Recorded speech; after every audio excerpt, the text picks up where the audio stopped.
أنا مهنتي أكتب النكات، ولقد كتبت الكثير منها وانتشرت بسرعة في البعض، ولكن المضحك أن لا أحد يضحك على نكاتي الساخرة، لا أحد. على أي حال، أوه،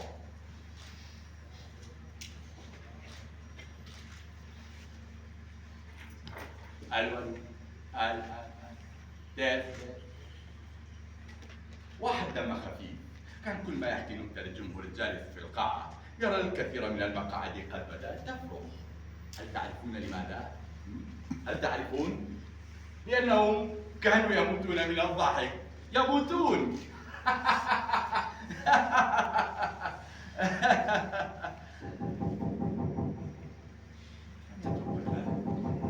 من أنت؟ زوجتي؟ أنت زوجتي؟ لو كنت كذلك فما هي كلمة السر؟ ها نسيتها.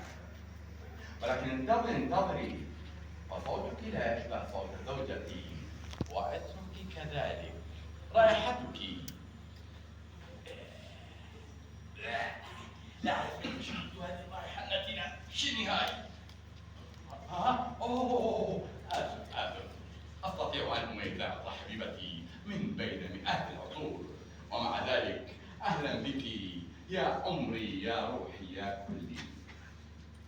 ربما تغير صوتك خلال هذه الساعة التي خرجت بها من البيت، نعم. ولكن انتظري، أين كنت؟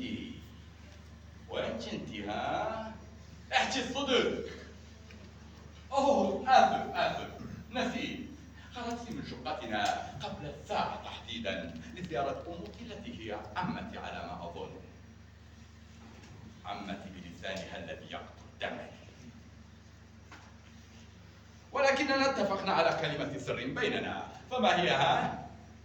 ما هي؟ حسنا، سؤال، ماذا لبست عندما خرجت؟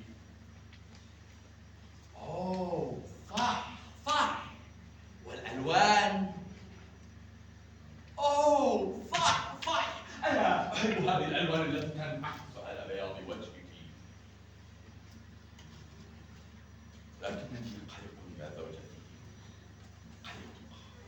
من حق أن أقلق؟ لا، أطلب بأنني خائف. ليست من زوجتي لا سمح الله، أنا خائف من الفيروس كما تعلمين. توقفي عن طرق الباب. قلت لك بأنني خائف من الفيروس، وهو قد يدخل معك ويقتلنا هكذا ببساطة. أعرف بأنك زوجتي وحبيبتي، ولكن الحذر واجب يا عيني. إيش أسوي يعني؟ كان عليك جلب مسحة من الجهات الصحية تؤكد خلوك من الفيروس قبل أن تدخل البيت، وذلك حفاظا على علاقتنا الزوجية وحبنا الأبدي. أما أن تدخلي هكذا يعني بأنك تريدين أن تهدمي أواصر هذه العلاقة المتينة، وأنا لن أسمح لك أن تتجاوزي على حرمة بيتنا. ماذا قلت؟ أفتح الباب بهذه السهولة؟ لو كنت أنت مكاني هل ستفتحين لي الباب يا حبيبة عمري؟ احكي الصدق.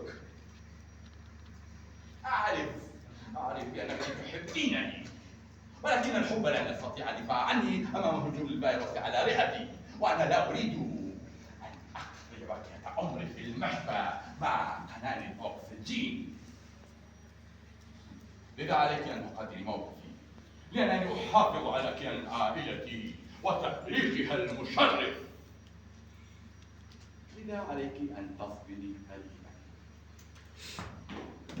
اصبري ودعيني أفكر وأتكتك لأجد حلا دبلوماسيا ومنطقيا على سبيل المثال على سبيل لا، مخرج.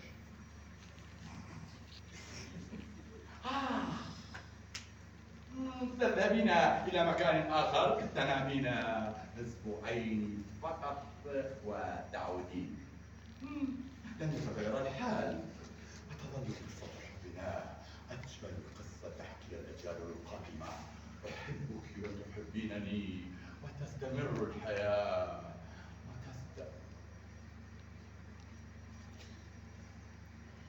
اسمعي، أنا بل أنت أنا عليك أن لا تلمسي هذا الباب الذي يمثل الزيادة عن زيادة هذا البيت.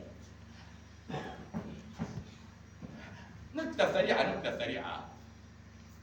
جارتان تبحثان كل يوم في الطرقات عن ابنيهما، وكل الأدلة تشير إلى أنهما قتلا في الحرب. الجارة الأولى تعلم بأن ابن الجارة الثانية قتل، لكنها تبحث معها لكي لا تكسر قلبها.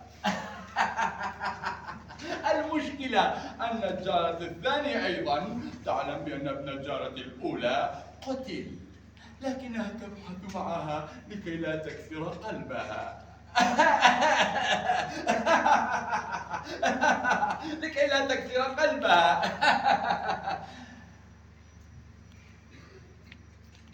للأسف لا أحد يضحك على نكات الساحرة. توقفي يا زوجتي عن طرق الباب، قلت لك توقفي. لماذا تريدين انتهاك حرمة هذا البيت وتدخلين كجندي يريد احتلال بيتي؟ هذا انتهاك صارخ للأعراف والمواثيق الدولية والزوجية. أعرف بأن البيت بيتك أيضا، وأن البيت قد أعلن فيه حالة الطوارئ، وعليك تقبل هذا الأمر. وأنا يمكنني في مثل هذه الطوارئ أن أمارس الأحكام العرفية ضدك. أنا لا أحذرك المرة العاشرة وأقول لك اصبري يا زوجتي، واذهبي وابحثي عن مكان آخر أو حفرة أو أي مكان تنامين فيه أسبوعين فقط.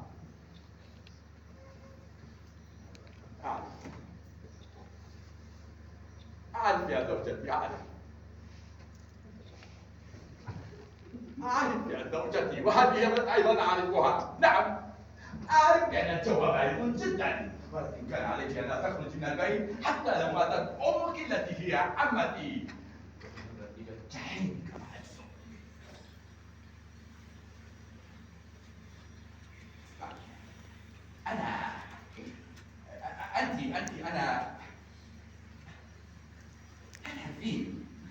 أنا فعلا لا أستغرب هذا التصرف الأرعن الانتهاء، لأنك دائما لا تقدرين رأيك في هذه المواقف الصعبة والاستثنائية، وتعتقدين أن كلمة المرأة الزوجة هي الفيصل، وعلى الجميع إطاعة أوامرك الغبية أيتها الحبيبة على قلبي.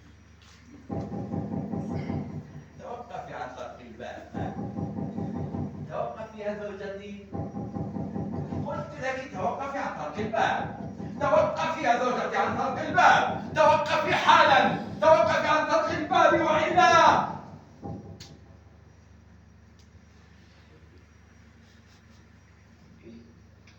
أنا أحمل سكين المطبخ الطويل يا زوجتي، إياك وأن تقفلي الباب ثانية، واحذري من التفكير في الدخول، سأستخدم السكين. وأنت تعرفين جيدا بأنني جاد تماما في مثل هذه المواقف الصعبة والمؤثرة والفاصلة. يبدو أن المعركة ستتحول للسلاح الأبيض بعد أن استخدمت معك كل الوسائل الدبلوماسية التي لا تنفع معك.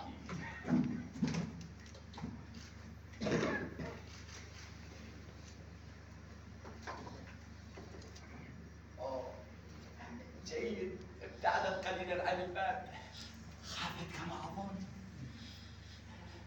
نحتاج دائما أن نهدد الزوجات الفاضلات بسكاكين المطبخ الطويلات، وإن عرفنا جيدا ماذا يمكن ليحافظوا على رجولتهم.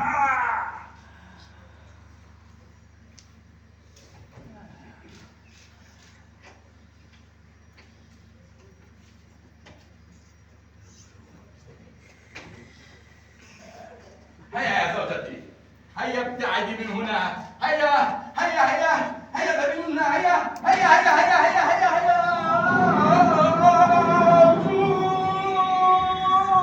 من أنت يا زوجتي؟ وما هي كلمة السر؟ أوه، العداء، العداء على الباب.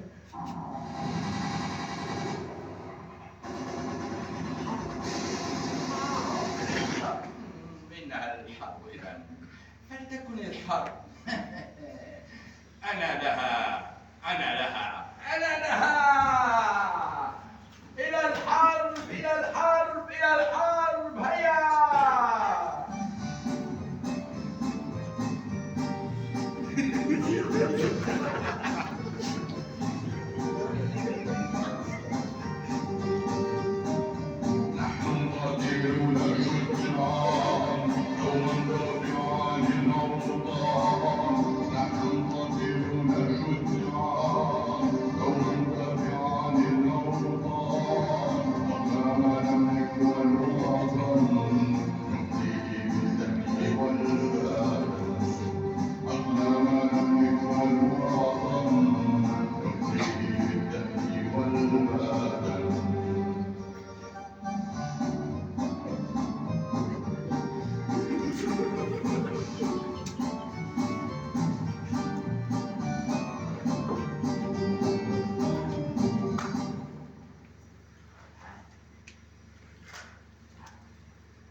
هذه الحرب التي فرضت علي الله، وكان لا بد من خوض حمار هذه الحرب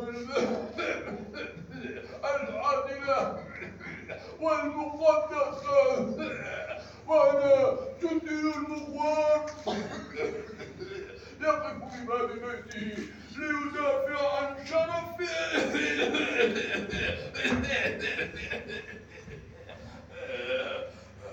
عندما تكون جاهزا ارمي.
نقطة سريعة، نقطة سريعة. ألو ألو، تيست تيست تيست تيست. إحدى الأمهات أخذ الإرهابيون ابنها وشنقوه أمام باب بيتها، وقالوا: إياكم وإنزال الجثة.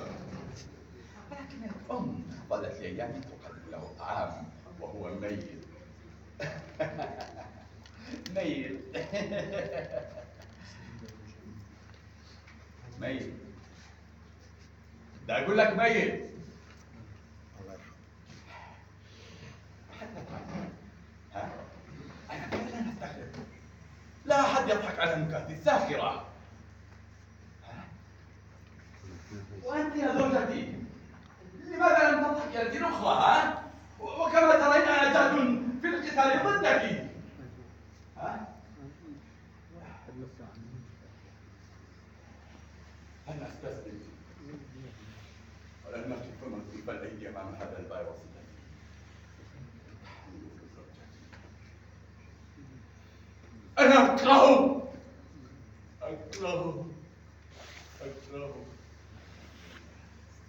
تركت عمري ودمرت أحلامي وتريد لعنة الحرب بيني وقلبي. ما الذي تريده مني؟ ما الذي تريده مني أيها الكلب الجبان؟ ما الذي اسمع يا زوجتي، عليك حالا أن تقولي كلمة السر التي تتكون من 10 كلمات فقط. هذه مسألة حياة أو موت.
الخطة البديلة.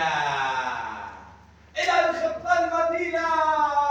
الخطة البديلة. هاي الخطة البديلة خطة جيدة ومدروسة. نعم وقد تدربت عليها كثيرا. أنا متأكد من نجاحها. نعم متأكد. هيا بنا إلى الخطة البديلة.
يا فشلت.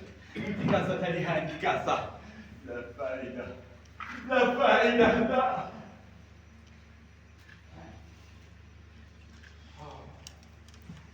أيها العصا، أرجوك أن تتحول إلى عصا سحرية وتأخذني معك بعيدا إلى هناك بعيدا جدا. هيا هيا أيها العصا، أرجوك تحول إلى عصا سحرية وخذني معك إلى هناك حيث لا ظلم ولا استبداد ولا استخفاف للإنسان ولا أمراض ولا جوع. هيا أرجوك، هيا خذني معك إلى هناك، هيا خذني إلى هناك، هيا. أوه هيا خذني. أوه أنا فعلا أطير. أوه كم أنا سعيد.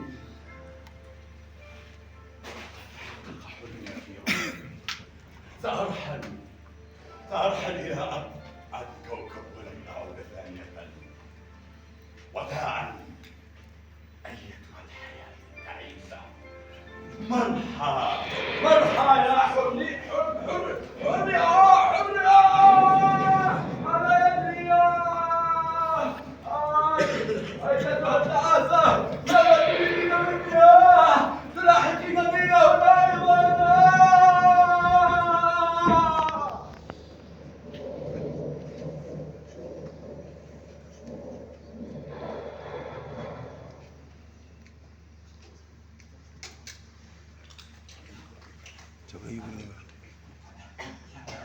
أين أنا يجري.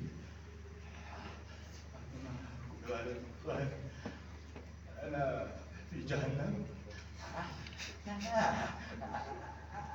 ألم حتى يتكلمون، نعم، ولا يضحكون. أوه. يبدو أنني كنت أهدي.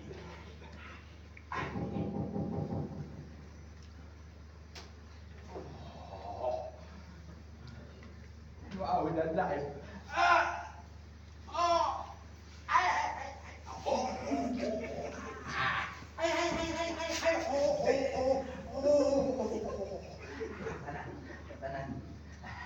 أعطر عليك. صراحة عمليا يمكن بعد أن أفكر بدخولي البيت. وهو عليك حالا أن تلتقطي لنفسك وترسلينها عبر الواتساب. نعم. سأنتظر دقيقة واحدة فقط. ها؟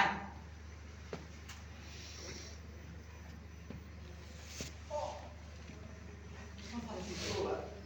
وصلت.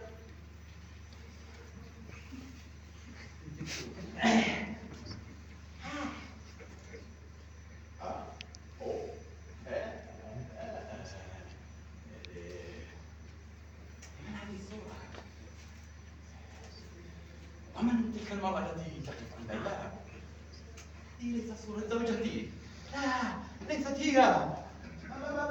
من تكونين إذا؟ هذه ليست صورة زوجتي. من أنت إذا؟ وماذا تريدين مني؟ تريدين أن أرسل لك صورتي؟ لكن أنا أعرف كلمة السر وهذا بيتي. لماذا أرسل لك صورتي مثلا؟ كما من باب الإعجاب. حسنا.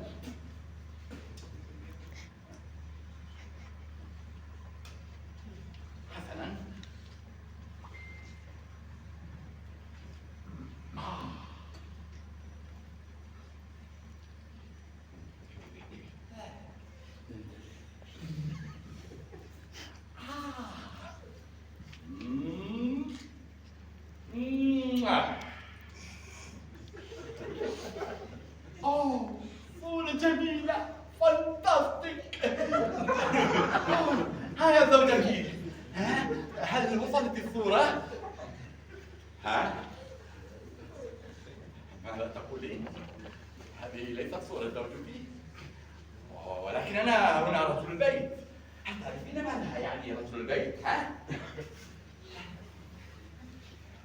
هذه صورتي وحقك يا زوجتي الحبيبة، لو كنت فعلا زوجتي.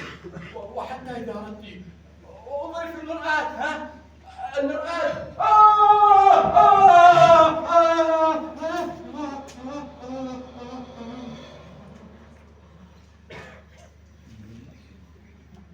من هذا الوجه؟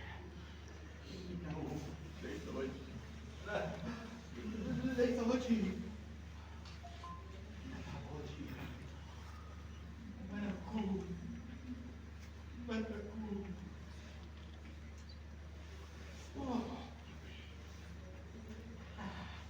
يعني صورتي بعد شنو يعني؟ حلو والله تكبر، أموت عليك. أما الخلل في المرآة.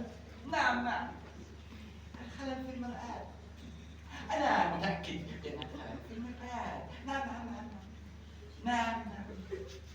أنا متأكد بأن الخلل في المرآة. نعم.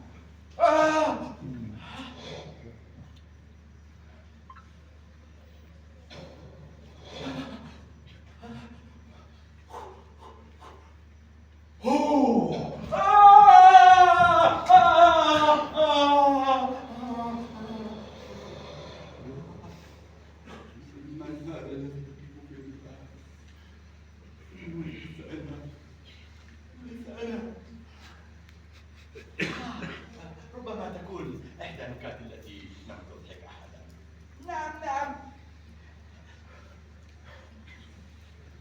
حسنا يا زوجتي، أريد منك حالا أن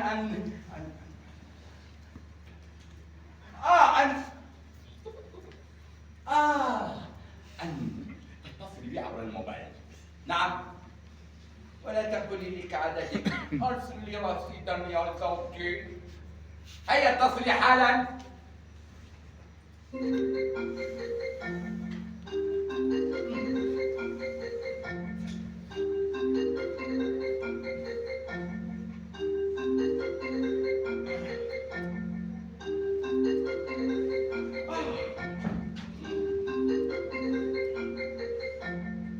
إنه فعلا رقم زوجتي. شلونك بعد عمري؟ وابوك شلونه وامك وخوالك وخالاتك وعمامك وعماتك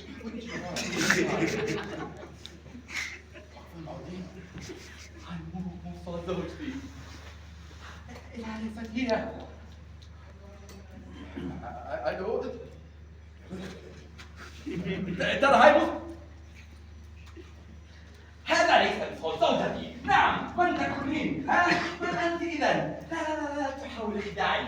لا تضحك علي. أنت لست زوجتي. ماذا تريدين؟ ها؟ نعم. علي آني والله بسألك بجوار. من تكونين؟ ها؟ لو كنت زوجتي لماذا لا تخبريني ها بالكلمة السر؟ ها؟ كلمة السر. ها؟ حسنا. احكي لي آخر نكتة من النكات التي تضحكي عليها. نعم، نكتة ليلة البارحة. أوه، صح. نعم، المرأة التي اشتراها زوجها من سوق بيع النساء. وكانت سبية. هل تعرفين ماذا تعني كلمة سبية؟ أظنك تعرفينها. يا ملعونة. وقد اغتصبت كثيرا، وكل أسبوع كانت تباع لرجل آخر. اليوم عرفنا. المهم، قد جاء زوجها أخيرا واشتراها من سوق بيع النساء. وطبعا نكتة فظيعة. من تأليفي طبعا.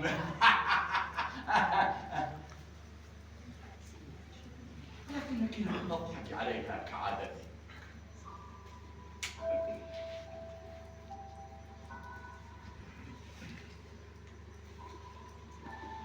أسوأ شيء في هذا الكون أن تحكي نكتة ويقابلها الجمهور الصامت.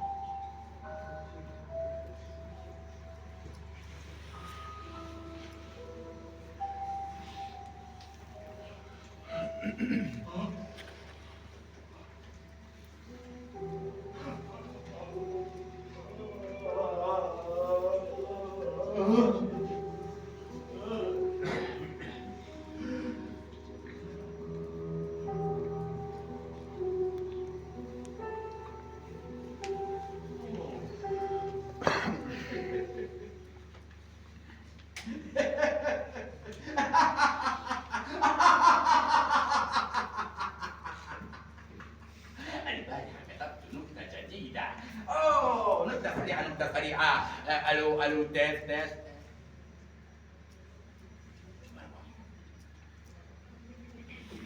في ساعة متأخرة من الليل، شاب يائس من السعادة وضع حبل مشنقة في سقف غرفته، ولكنه عجز عن وحد الكرسي. ولكن بعد تفكير قصير وجد حلا سريعا. راح إلى أمه النائمة وقال لها: استيقظي استيقظي يا أمي الحنون. أريدك أن تنكر الكرسي من أجل ابنك التي تحبينه كثيرا كثيرا كثيرا. عرفت فضيحة.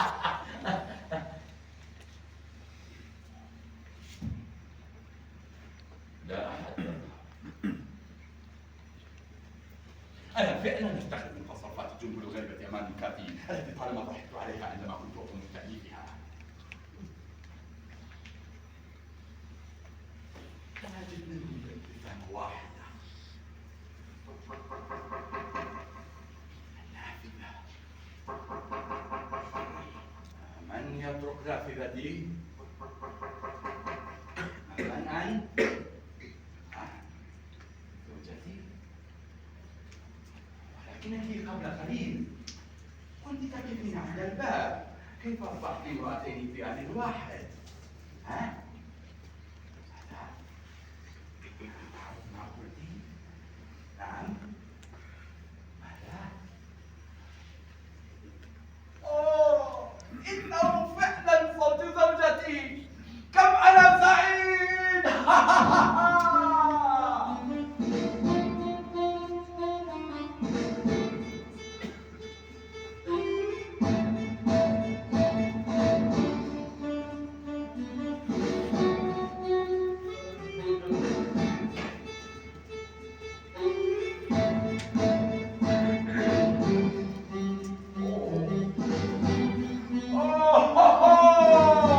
كم أنا سعيد يا زوجتي.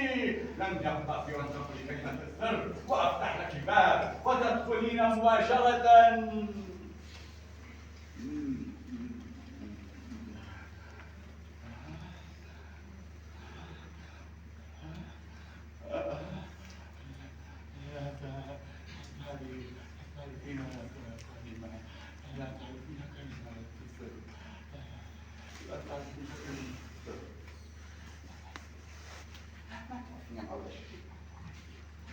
هذه كلش عادية، ولكن هذا مثير للشك يا زوجتي. من يطرق الباب هذه المرة، أنت أم أنت؟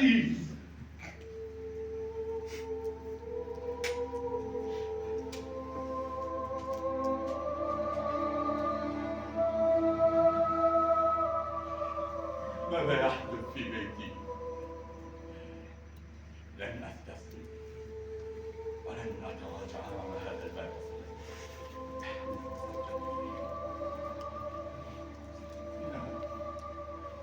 لا تحبني، وكل ما أقول لها أحبك تلتزم الصمت أمام صرخات قلبي. بالرغم من أنها أول من تسمع مكافأة يقوم بتأليفها في ساعة متأخرة من الليل، لأنها تقابلني ببرود وابتسامة ماكرة. ولكن هذا لن يثني عزيمتي بتأليف النكات وإن قالت عني: أنت أكبر فاشل متألق في النقاط.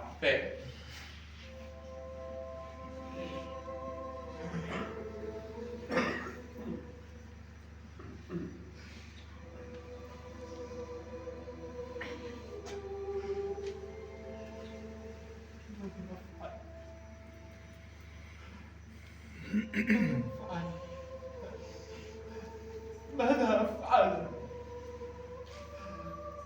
هذه مهنتي التي أعيش منها.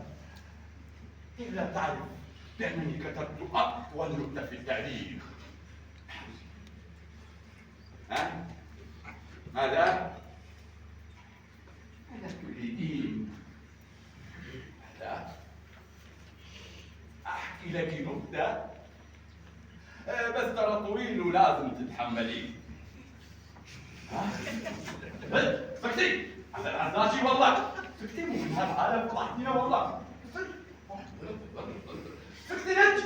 هسه احكي لك النكتة وخلصينا. اوه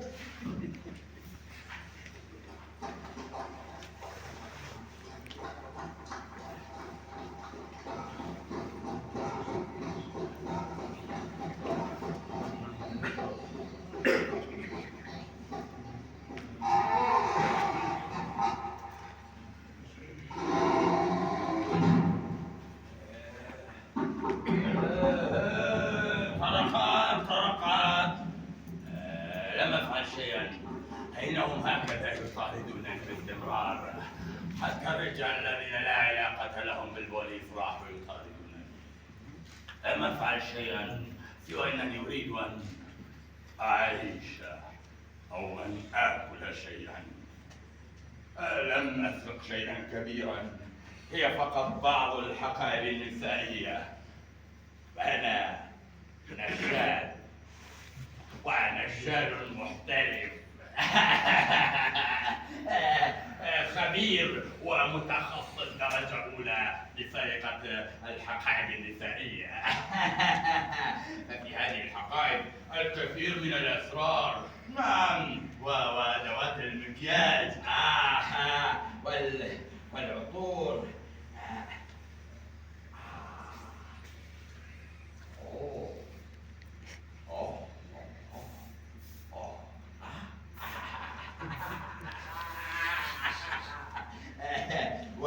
وأيضا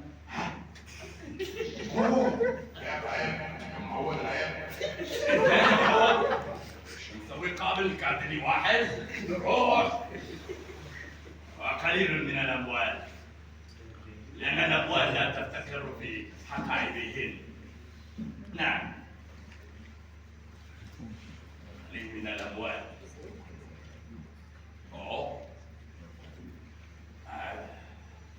أوراق ورسائل فقط. لا نقود ولا مكياج ولا عطور، فقط. شنو هذا؟ اقرأ هاي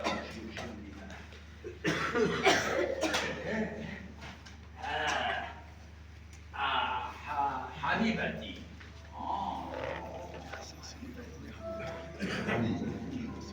أصبر قليلا، سأكون عندكم يوما وليلة القادم. قد حجزت لك الأطلال أحلفي حبيبة زي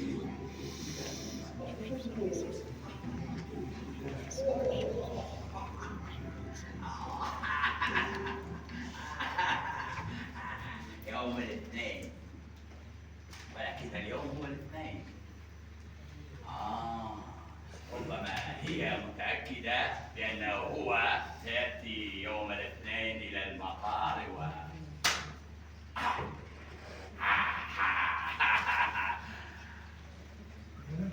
ولكن لماذا تأخذ معها رسائل المطار؟ عام 1968. شنو هاي؟ طرقات والله ما افتح لو تطلع نقله براسكم زين. وعيب عليكم، يعني يعني ما تقول ان العالم قوة نايمة جهالها وتريد ها عيب شنو هاي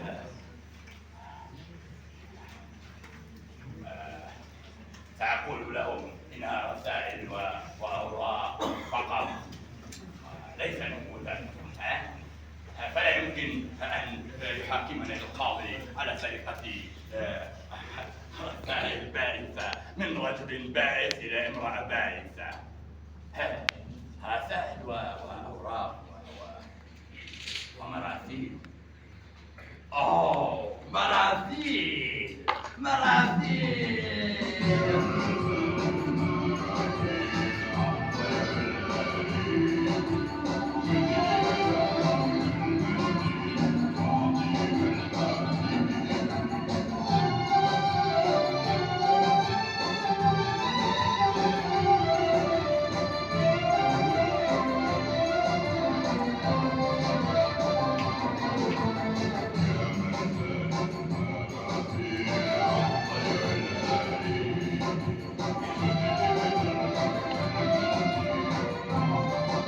وقف يا معود وقف لا مناديل ولا أسقام ولا كل رسائل وأوراق وعقود شو هذه الرسائل؟ أوه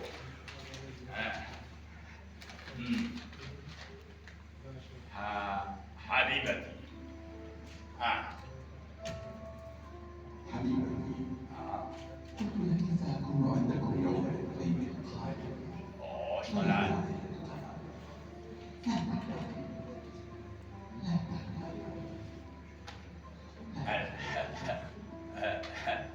الاثنين مرة أخرى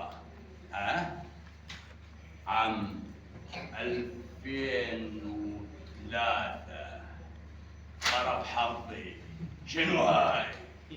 كل هذه السنين وهي تنتظر عودته ما هذه الوضع تركت كل نساء العالم ورحبت حكيمتي هذه المرأة التي لا شغل لها سوى انتظار حبيبها الذي سيعود يوم الاثنين. ايه ظل ننتظر دادا راح يجيج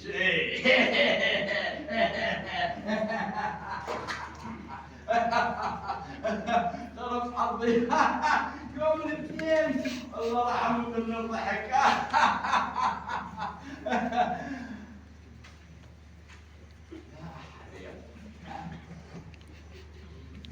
أنت يا زوجتي لم تصدقي كعادتي. حسنا سأحكي لك نكتة طويلة أخرى. ما رأيك؟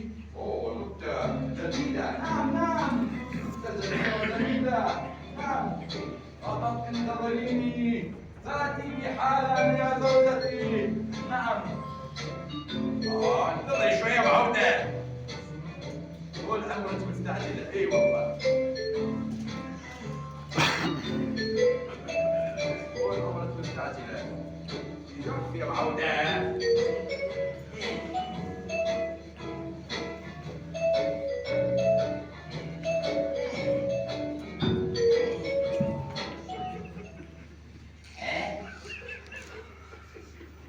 والله ما جايش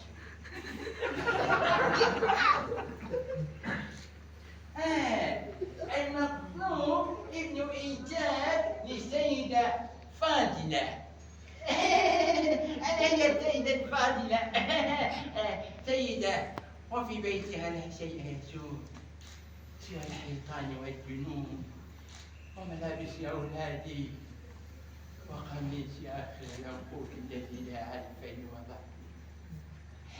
على أي حال لابد أن أحد الأولاد الآن قد قرأ الإعلان وسيطرق الباب ليكون الرجال ويدخل أمه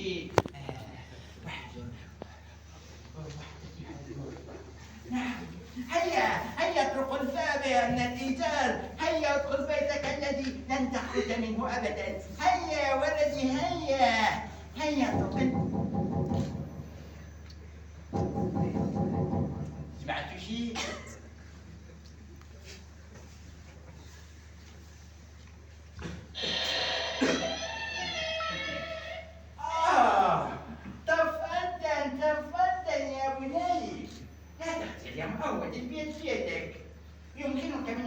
فجعل أن تقول لي يما. هل تعرف أن كلمة يما هي واحدة من أسماء الزهور؟ نعم. مو عبور، الزهور. نعم نعم، أنا هي الأم صاحبة الإعلان في الصحيفة وبالمناشيد العريس. مناشيد؟ والله ايش ما ادري هم يقولون مناشيد بعد. ايه يا وليدي، أنا هي الأم بقلبها وروحها وشايها النور. هل تريد شايا؟ لكنه مر يا ولدي، حنظل. أخاف أن يكون مرار عليها بعد عمري. وليدي، لماذا تلبس هذه الثياب؟ أنا لم أطلب جنديا في الإعلان. لا والله ما طلب الجندي أهلي. لأنني بصراحة لست مقبلة على الحرب. لست مقبلة. عليك أن تنزع هذا الموت الذي ترتديه حالا. هيا. كفن على شكلها، موت على شكل صاحبه، ضيق على شكل الاستيقاظ في صلاة الفجر، ويمتلكه على فراشه.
وظلت هذه الأم تنتظر كل ساعة جنديا إيجار لا يملك سوى يومين إجازة ويذهب بعدها للحرب. وأنتم تعرفون ماذا يحدث في الحرب، تعرفون. أنت تعرف، وأنت كلكم تعرفون، كلكم تعرفون ماذا يحدث في الحرب.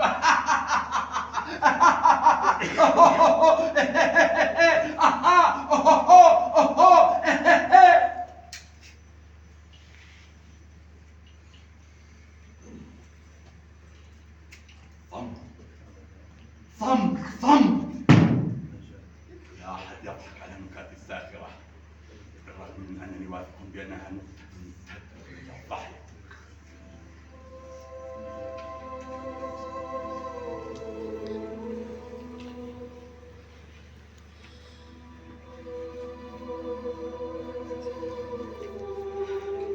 قد مللت، تعبت من تأليف النكات، لم أجد أحد يضحك عليها أبدا، وكان لابد من التوقف. انتهت اللعبة.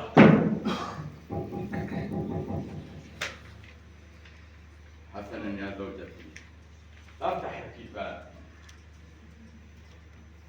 كل ما حدث لم يكن سوى نكتة غبية. هيا يا زوجتي، هيا ادخلي البيت، هيا.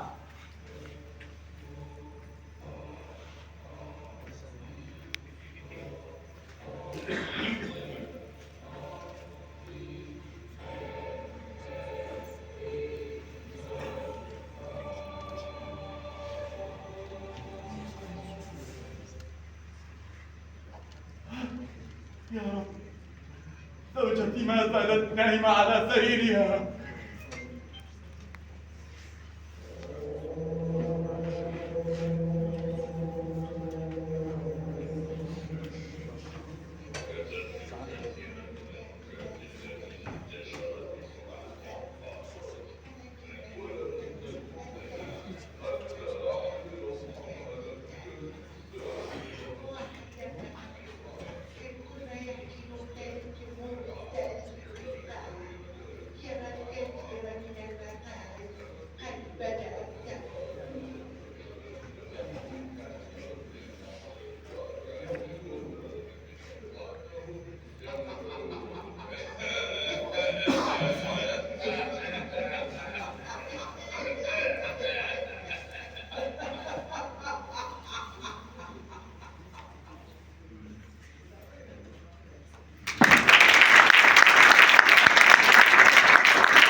کرد کۆمەڵای هاوڕێ بەم نمایشەوەمان دوو بووینە هەرێک لە مامۆستا سیروان وەکو مۆسیقا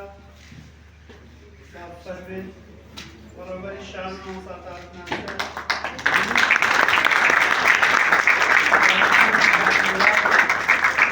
ماشین کارکردن و کارکردن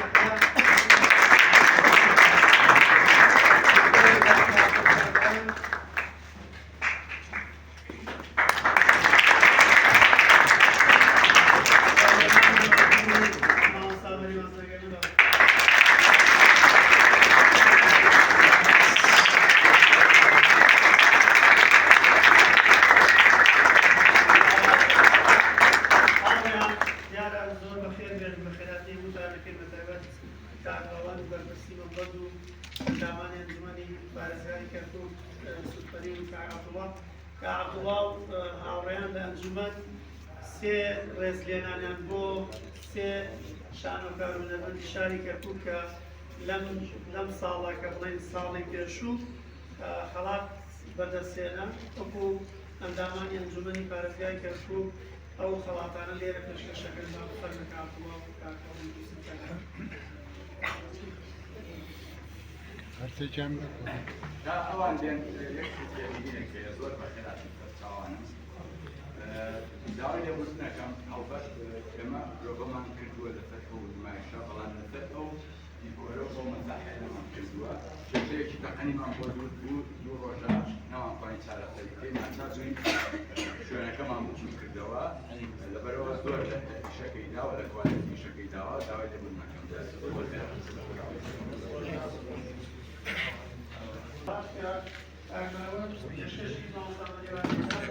خەڵاتی باشترین دەق لە ڕۆژهەڵاتی کوردستان لە شاری سەقز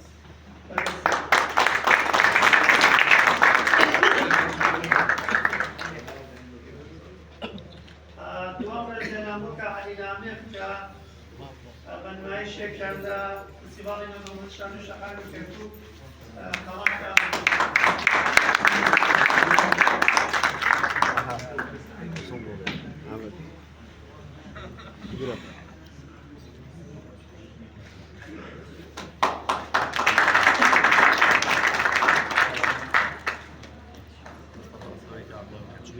Gerçekten ben hava bu nöbet rezervasyonuka havani başlayayım ben şansına da bakın nasıl yaşamışım.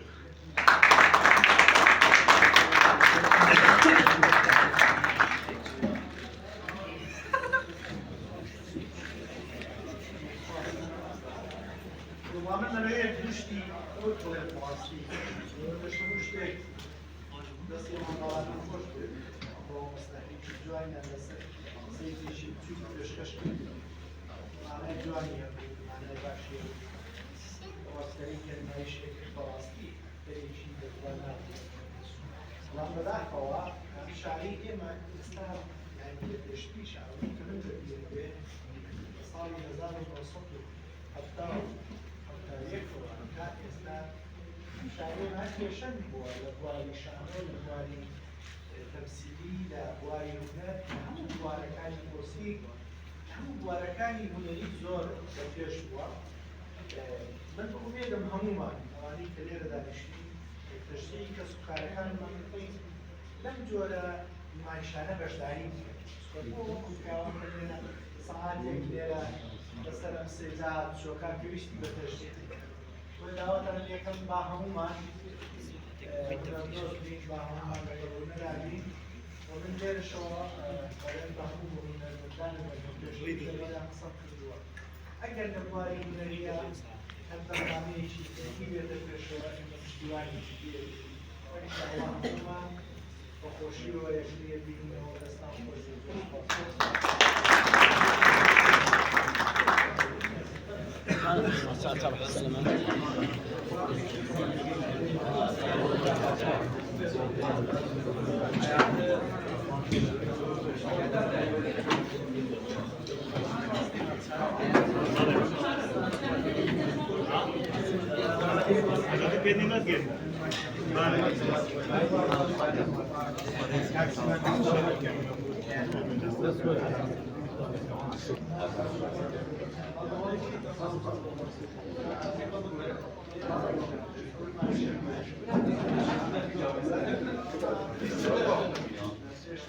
Aynen.